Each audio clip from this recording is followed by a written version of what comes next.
Hi, welcome to another episode of the Weld.com podcast, where each week we explore different pathways available in the welding industry. I'm your host, Beau Wigington, and this week we head to Fabtech to stop by the esab booth where I got this slick jacket.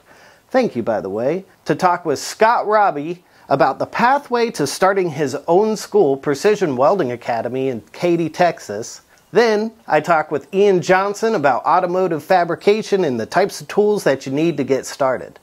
We dive in right now. Hey everybody, we are out here in Fabtech in the esab booth, and I'm with a very good friend here. This is Scott Raabe, but Scott, do you want to tell people about what you do, who you are, and why you're here at the esab booth today? Yeah, of course. So my name's Scott Raabe. I own Precision Welding Academy. We're a school out of Katy, Texas. I opened it about 5 years ago. esab and I are partners. I've been part of the esab elite for probably about 7 years now. And every year that Fabtech's going on, I try to come out here, spend some time at the esab booth, and run through every single new item that they have. So what drew you to esab in the first place? So what drew me to esab is their portability on their machine and the versatility of just being able to have an all-in-one that is a small portable machine. Seemed like the best of the best, because at that same time, a bunch of companies were coming out with small portable machines, and esab just seemed to have the more user-friendly everything.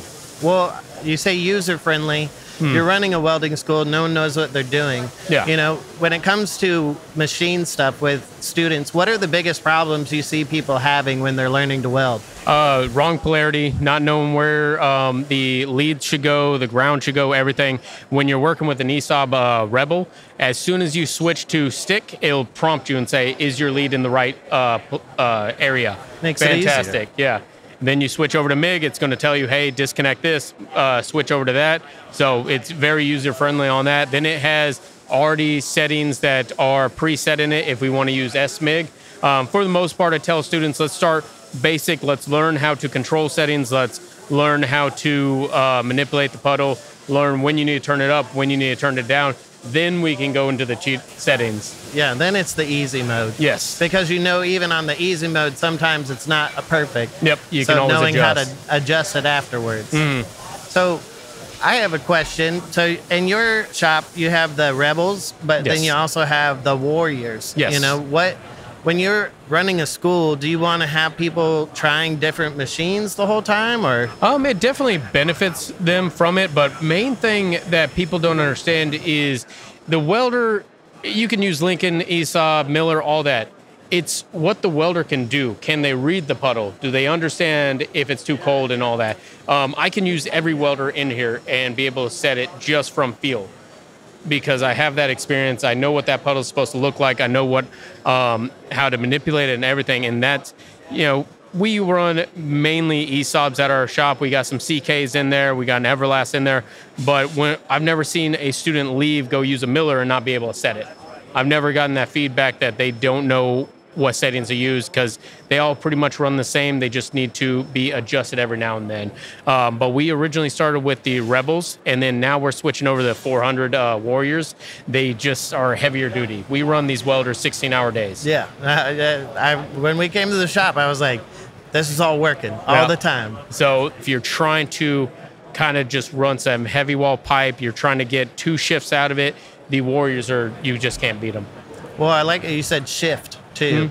So if you had a production, like my shop, we run 24/7. We have a day shift, night shift. We never stop production.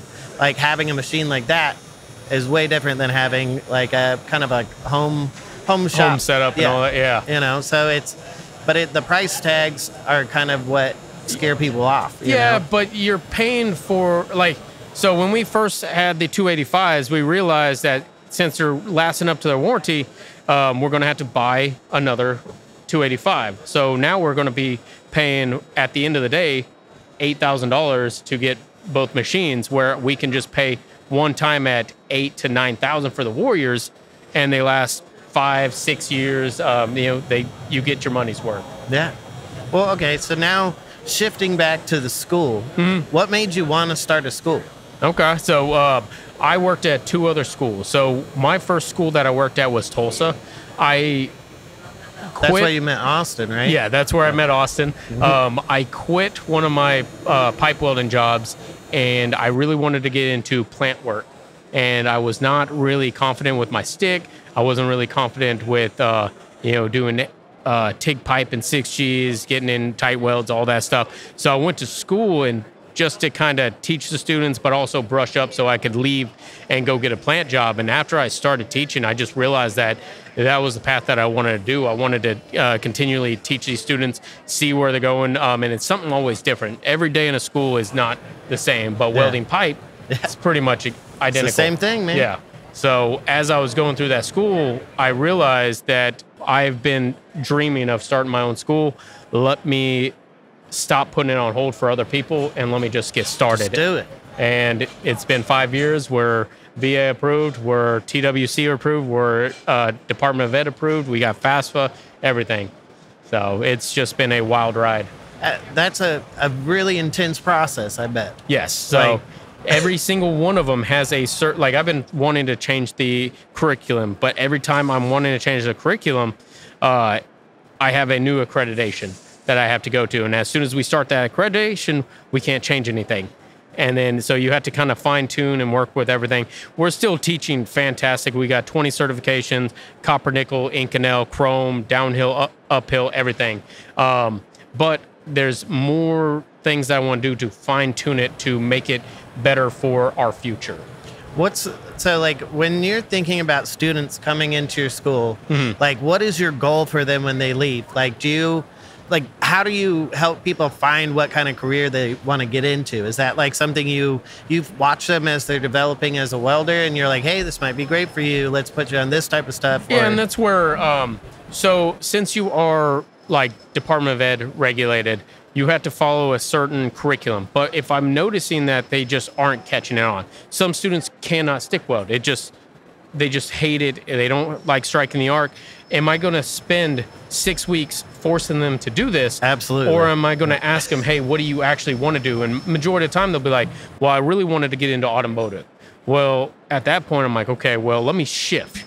Let me shift this curriculum. Let's learn a little bit of stick. That way you still have it in your back pocket, but you still have 4 weeks left in our program. Let's switch you over to TIG. And let's see how you excel in that. And that right there, like my biggest thing is making sure that students come into the school, they come into the idea of, hey, I want to be a welder. They do it for a certain reason. There was something that caught their eye.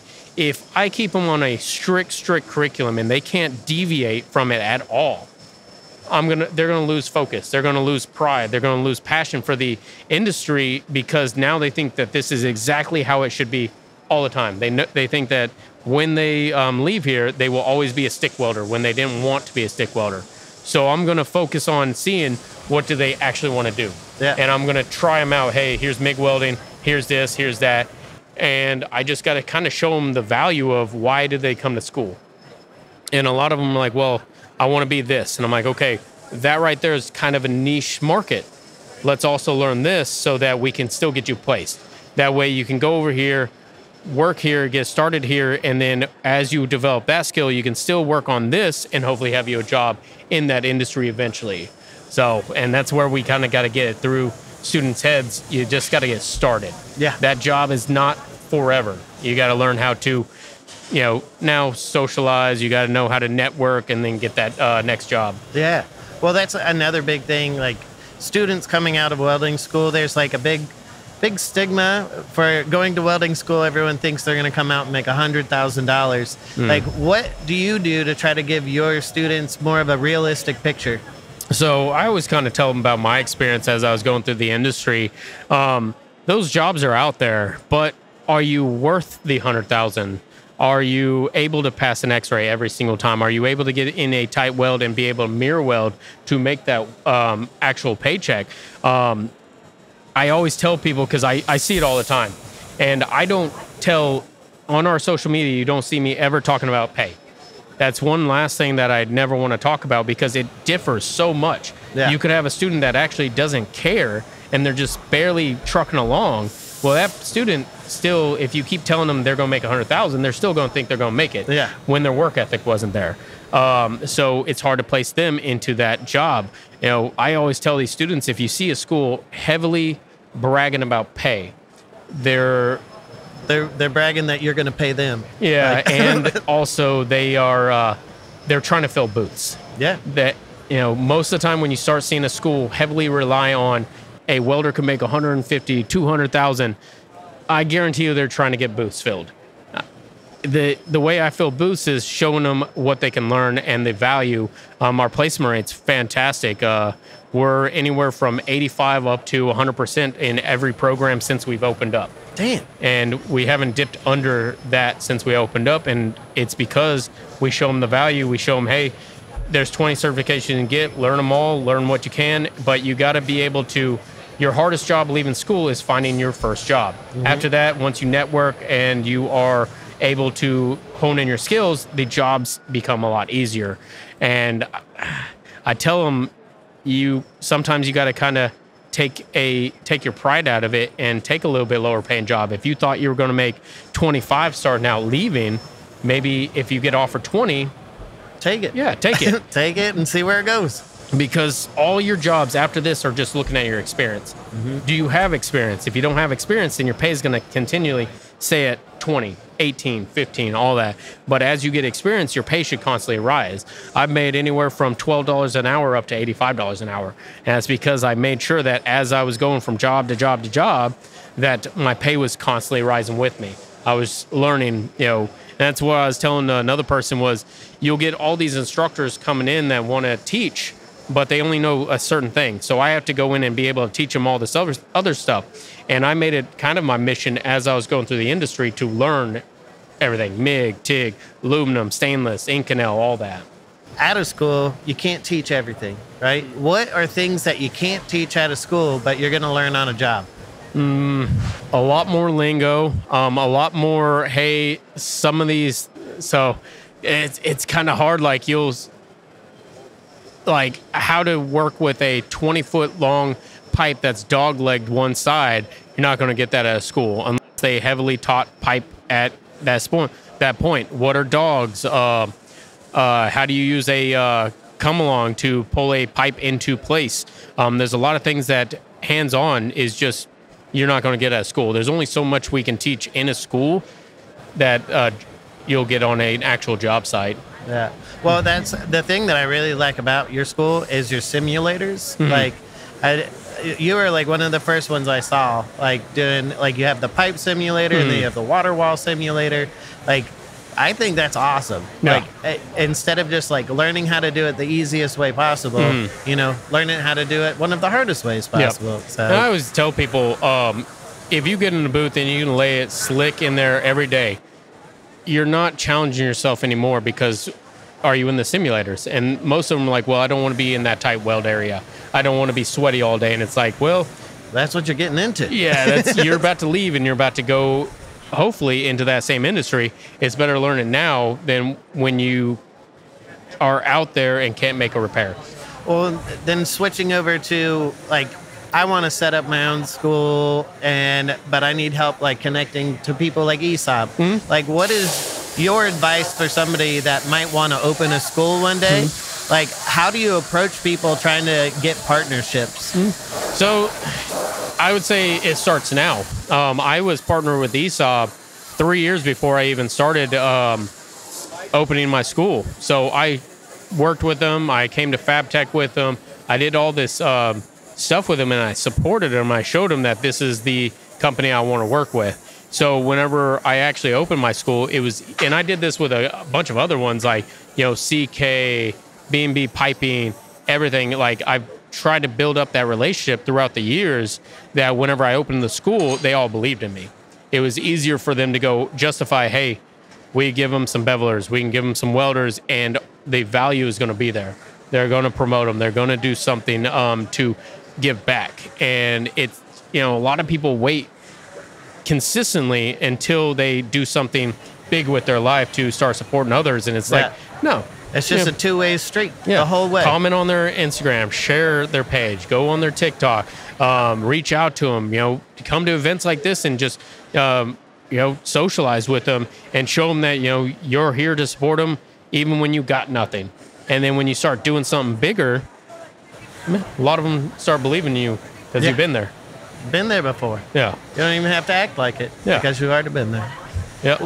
And then as far as advice for students out there that maybe they don't know if they should go to welding school or not, that's a big topic. Should I go to welding school or should I not? What's your opinion? It's all about what you have going on in your life. That everyone is different. Some people are fortunate enough that they have the ability to take 6 months off from the workforce. They have the ability to go to school. They have the funds to go to school. There's 3 different routes that you can go. You can go to a welding school. I specialize in everything welding. That's what you're going to be learning. You can go to a community college, but then it's definitely a lot cheaper than my school because they're government funded. My school, my max is $25,000. A public school like Lone Star, that's right around the corner, about $5,000. But you're going to have to. Sometimes the instructors aren't from the field. Sometimes they're lacking. Then you have classroom time and all this. We don't have many classroom time. So our trade school is a lot different than a community college. If you have that ability and you want to do just welding, that's where we come in. You can go union. Fantastic. Yeah, it's definitely a big option. I know unions hate me because I'm a school. It's all right. I have no hard feelings for them. I brag about unions all the time. If you are going more up north, unions are probably the way to go. We're in the South. Unions aren't as heavy down here. Yeah. So you have your ability to choose. Do you want to go union or do you want to go here? Then you have to find a union that will actually accept you. Some unions, you got to go through a certain screening process to get accepted as an apprenticeship. Maybe you don't get accepted. Then you have when I came out of school, every welder I worked with did not go to school. They didn't go to a union. All they did was find a helper job, learn on their break, and then break out that way. Many different ways. You got my school where you go 7 months and then you should start out as a welder. You have the union where you become an apprentice and then you have to log hours to become the journeyman, or you go into the actual industry and it can take you 6 months up to 5 years to break out. Just really depends on how bad do you want it, because when you're working at a actual shop, you're on their time. Yeah. You can only work. You can't just sit there and practice all day when you're supposed to be cutting up stuff and sweeping the floor. Yeah. So then you have a 30-minute break for lunch. Well, you better eat quick so you can go practice. You have a 15-minute lunch or break. You better eat quick and then be able to practice. Hey, what better way to heat up your lunch than set it on your freshly welded piece? Yes. Right? Yeah. Get it nice and hot. So there's many different ways to get in the industry. Honestly, it boils down to where are you at in your life. What can you do? Do you have to work and provide for yourself and your family, or are you right out of high school and you can take 6 months off, 7 months off? No, it's 100% up to them. So 3 different options, none of them are wrong. Yeah. Just what can you do? What can you do? So for people out there that may be fresher to the industry, this is a big word that people say a lot. You said breakout. Yep. Breakout. Everyone says breakout. What is your definition of breaking out as a welder? So breaking out as a welder, so you're a helper. You're not a actual welder. I would say breaking out is you get an actual welding job. You are either fresh out of school, you're fresh out being a helper, and you pass your first weld test. Then you're breaking out. Now, if you pass your first weld test and then they don't have you welding, I don't know if I'd consider that as a breaking out. You have to be welding. Okay. Well, cool. And do you know where it came from? Because I like the whole bin test idea of breaking out. But that's not what you want to do on a bin test. No, you want to... It always just made me so confused. And I was just like, wait, but you don't want it to break when you bend. But anyway. Well, Scott, I really enjoyed talking to you. And I hope what are your plans for the rest of the show? So I'm going to be at the esab booth pretty much all day today. And then after that, I'm going to just be running around trying out all these different new equipment, go see some of the partners that the school has, and just have fun. This is the first year that I actually don't have something planned every hour on the hour, so nice break. That's awesome, man. Yeah. Well, I appreciate you chatting with me. Yeah. Thanks, esab, for having us as well. Yeah, anytime. Yeah, and we'll see you on the next one. We sit down with Ian Johnson after a quick word from 3M Abrasives. Tune in to 3M Abrasives Clash of the Grinders, Season 2 Student Edition, out now over on 3M Abrasives YouTube channel. This week we dive into the finale with Episode 7, where our final 3 competitors face a fabrication project that's sure to heat up the competition. Head over to 3M Abrasives YouTube channel to check out the entire season so far. So we are back here at the esab booth. It's like I didn't even leave. It's like I just walked over. I know. It's like we just randomly just have another podcast to do. Let's do some I'm here with one of my good friends that I met in person this year. We did have fun. Got to fun. hang out at your place. Yep. So do you want to introduce yourself to the audience, just in case they don't know who you are? Sure. I'm Ian Johnson. I play trucks for a living. And that's what we're talking about. Okay. I just get to build cool trucks. Yep. Playing trucks. Yep. If I want to start building roll cages, okay, we're gonna start with the skeleton, right? Okay. Yep. So if I want to start building roll cages, you showed me a hole saw notcher, a bunch of all the different different things. notchers. Yeah. What are some of the most important tools I need to start building roll cages? So the first most important tool you would need would be like just to understand the science behind a roll cage, because it's not just about like put tubes here, here, here, and here. There is actually some rules. So once you understood how a roll cage actually functions, then really honestly, you could get away with a grinder and a welder. That's all you really need. Now, do you need more things than that to make it easier? Sure. It's better if you have some type of actual notcher, because that's going to make it faster. Well, okay, I want to go back to the rules. Where do I learn the rules? So the best place to look at the rules is you're going to go and like look at all the different sanctioning bodies that require roll cages. So that's going to be SCORE, Ultra 4, IMSA, NHRA, and just look at they'll give you in the rule book like the designs of their cages. So NHRA is really good at basically saying if your car is going to travel faster than X, your cage has to look like Y, and they'll give you a drawing. And there'll be like versions of it, but when you look at that design, then you start to understand, what's a node? Why do tubes always converge in one spot? Why is that important? And that's about load transfer in a crash. And then when you look at places like SCORE, they'll give you basically full instructions on how to build like a trophy truck. And it'll show you, you need to have an engine zone, a passenger compartment, and a rear suspension zone. And you can then take all that knowledge once you look at a bunch of cages and look at them on paper, then you'll realize, oh, that's why it's drawn that way, or that's why it's designed that way. Okay, so we got our skeleton. Yep. I learned the rules of the roll cage. Yep. So now we're going to talk about panels. So if I want to start working with like sheet metal to start covering it, what are the tools that I need for that? So it all depends on what you're going to do. So we got to back up a little bit. So you've done your roll cage, you've done your skeleton, you have your welder and your grinder. The next thing you're going to have to really look at is like material. So that boils down to what you're using the roll cage for. So if it's a Jeep, rock crawler, fun truck, there's no real rules required. So you're going to want to build it out of 1 3/4 or 120 wall DOM, something along those lines, maybe 2 inch if you're feeling spicy. Yeah. Now, if you're building it for something, like you want to build a rally car, they'll give you the rules. They'll say if it weighs more than this, it has to be made out of this.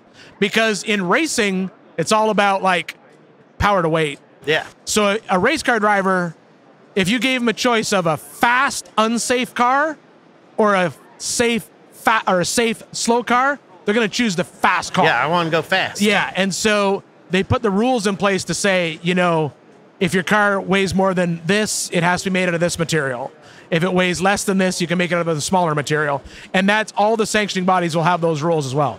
So that's where you spec your actual material you're going to make it out of. Okay, so what is your favorite material to work with when you're building the outside of a car? Probably most of the time when I'm building a cage, it's going to be 1 3/4 120 wall DOM. That's the majority of the stuff that I build. I'm going to sprinkle in a little bit of 188 wall in the parts that are going to see the most damage. So that's going to be maybe like what we called the A-pillar or the rub rail that goes above your head. Okay. So it's going to come up the dash, over your head, all the way to the back. That's going to see the most damage when you're on a trail and you're leaning something over. So we make that at a 188 wall, less chance that it's going to crush. The rockers on the bottom of a buggy, that's mostly 188 wall, same reason. And then we fill in everything else with 1 3/4, 120 wall. If I'm building a race car, it's a mixture of 1 3/4, 2-inch 120 wall mixed in with some 090 wall where I can put straight pieces in. And that's just going to be for weight savings to make the car faster. Is that, so chromoly, like that's used, chromoly and kind of, I guess Inconel's not used in the racing industry. I mean, in super high-end stuff like F1 and stuff like that. But chromoly gets used a lot on the West Coast. And a lot of the chromoly stuff is there for the same reason. You get the chromoly, I can downsize the cage a little bit, but it can still be super strong, right? So I might be able to pull it down to where I would use 2-inch 120 wall DOM. With chromoly, I can go to 1 3/4 120 wall, and it's just as strong. But that adds in a whole other process of welding. It's a lot, because really with chromoly, you have to really pay attention to the heat input, because when you're dealing with DOM, it's a lot more forgiving because it's a little bit more bendy. Yeah. Whereas chromoly, if you do it wrong, there's a chance it's going to crack. There's a chance it's going to break right beside the weld. So that brings the labor up a lot higher when you're dealing with chromoly stuff. Okay, so now we want to cover all of this. Like you said that it depends on the weight of the car of what you can use on the outside. Yeah, well, the weight of the car will determine what material you use, like an 1 3/4, 2-inch, or 1.5 inches. Like on the panels, though. No, oh, well, panels are always that's just additional stuff. So those are that's going to be, the majority of the time, that's all going to be aluminum, super thin 090 aluminum onto tabs. Just so you can put a bunch of logos on it, and right? you can rip it off and replace it, because it's going to get ripped off and replaced. Okay. Yeah. Well, and then if we're building a buggy that, like a rock crawler, I love that you build all these cool things that you can just like go up a wall pretty much. You know, are you doing a lot on, like, when it comes to the design, do you design it around being able to like move and bend with the materials you use, or is it just kind of like, hopefully it'll make it over these rocks? Everything, like all of our movement is in the suspension. The chassis should have zero flex in it whatsoever. And ideally in like the rock bouncer off-road world, our rigs are designed to like roll multiple times and then be pushed back onto the tires, wheels, and keep going. In the race car world, it's designed to keep you alive if it rolls and the car's written off. So the front end might crush, but the passenger compartment stays safe. And that's that dance of light versus strong. Whereas in buggy stuff, we're willing to, like, our buggies will weigh 6,000 to 7,000 pounds. We're fine with that because we'll just throw 1,000 horsepower in it. Whereas a race car, you want the thing to be 3,500, 4,000 pounds max with the same amount of horsepower to be able to go fast. But if you crash that race car, the car's done. It's just done. Yeah. We're over. Yeah, usually we, like the race car stuff, especially the West Coast stuff, we'll build it so like if you crash it and the front end wads up, you can clip it. You can cut the front of the car off, rebuild it, slide a new nose in, re-weld it, and it's built with nodes for that plan in mind, that if we write this car off, we can just replace a corner at a time type of thing. That's smart. Yeah. That's smart. Yeah, and then rally cars, like the rally car stuff, it's when that car crashes, it's done. Because it's like, the rally car stuff is right on that edge of when it crashes, you're going to walk away, but the car is trash. Yeah, it's just like, we got to start over. Yeah, because you're going to hit a tree at 70 miles an hour. That's what's going to happen, which is not fun, but you'll be fine. When I was at the shop, you were telling me about the Red Seal program, like how you went through the Red Seal and all the training and everything. And that really set you up to just kind of be a master of everything when it comes to cars. Yep. What do you, like, for people out there that want to get into the industry, but maybe they don't want to spend 4 years to go through a training and then go to apprenticeship, like, what are some really good resources to learn fabrication for cars? The cool thing now is there's so much out there. So, I mean, I think if you wanted to, like, fabricate off-road race cars or something like that, there's a couple schools out there that have some pretty fast-track programs, like the Fab School on the West Coast is one of them. Have you been there? I have not, but I know the people that run it. Yeah, like, it's really cool. They have like a 9-month program, and then that'll get you out and into a shop working, And then, in all honesty, the biggest thing about any type of motorsport stuff, it's honestly just time on the tools. That's what it is. So you have two choices. You can either go a traditional route, like go to a fab school, maybe you'll get a job in motorsports somewhere, or if you're passionate about one type of motorsports, let's say you like rally racing, which is a great introductory sport. I have never had more fun in my life. I built a $5,000 rally car out of a Ford Focus, and we raced it, and we had so much fun. I have a Ford Focus. They're great rally cars. Hey. Yeah, and so if you're passionate about motorsports, you could get in the door with rally racing, and then your education is it's your own effort and your own knowledge. So you're going to learn on that car. You may become a rally specialist, and that's all you're going to know about. But if that's what you're passionate about, that's great. And then your education is just the time in the shop building stuff. So I want to just teach myself. I'm this guy right now. I want to just teach myself, what kind of machine do I need to have? Yeah. So the beauty of everything when it comes to any type of car or automotive fabrication, all the big expensive tools, all they buy you is time. Like, we were building hot rods in the 50s and 60s when we didn't even have a plasma cutter. We were using a torch, right? So you can still build really good, really high-end, really competitive race cars or competitive, just fun weekend buggies. It's just going to take you a lot longer to do it with a grinder and a welder than with drawing a chassis in CAD, sending it out, having it CNC cut and bent, dropped off, and then you weld it up. All you've bought is time. So if you're not really worried about the time and you just want to learn, then just get some tube and start gluing it together, and that's all you can do. As far as like process, like, do you mainly use MIG? Do you mainly use TIG? It's mainly MIG. Or just straight stick? Yeah, it's all short arc MIG welding. It's 120 and down. On some of the higher end stuff, we will TIG weld it. But when you're TIG welding chassis and stuff, what people don't understand is that's 3 times more work, because it's twice as much tube prep. Because when the tube comes out of the notcher, you can't just weld it. You got to surface clean it, prep it, bevel it, inside and out. Then you do a root pass. Then you do a cover pass. So you're welding everything at least 2 times, and you're spending more time on prep. MIG welder, pull it out of the notcher, quick grind, drop it into place. If the fit's good, you can weld it. You said on 120, like because my shop at home, I only have 120. I don't have 220. 120 wall. Yeah, you mean voltage? Yeah. Well, voltage. I mean, the nice thing about all these new multi-process, multi-voltage welders, most of them will push into 1/8 inch okay on 110 volt. Yeah. So yeah, you could do that. The limit you're going to hit with there is if you're building a buggy, your chassis is just the first piece. Then comes suspension components, and that's when you're going to step up into 1/4 inch wall, 3/8 wall, and that's where you're going to hit the limitations of that 110 plug in your garage.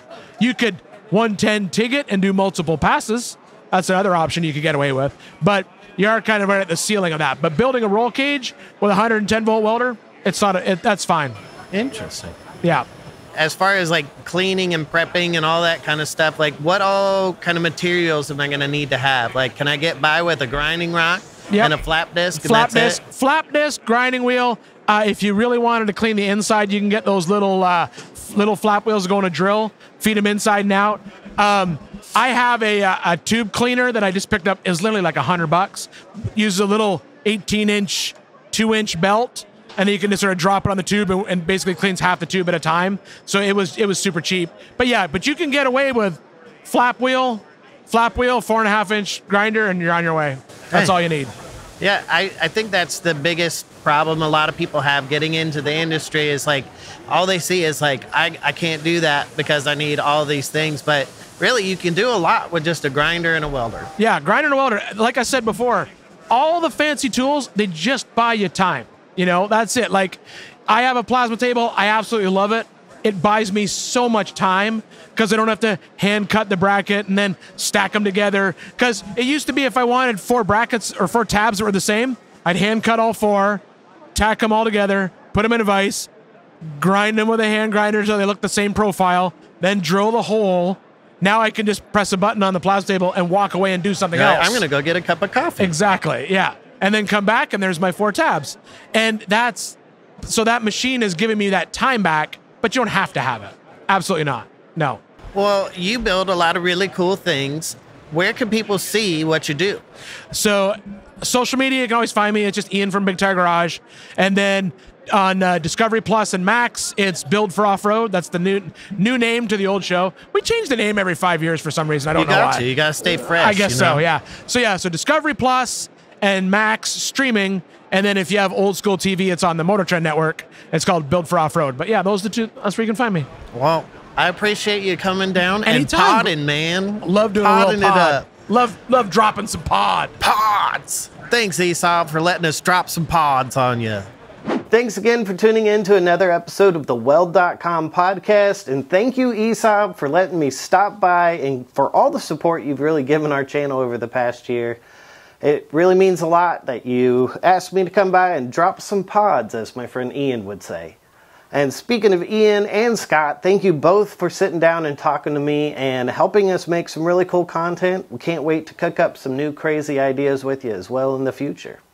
If you have a topic that you want me to cover on the podcast, reach out to me either on the Weld app, at Beau did it, or you can just reach out on Instagram to Weld.com. Just shoot a DM over, and if I can get someone to talk about it or we know about it, we'll get it on the podcast.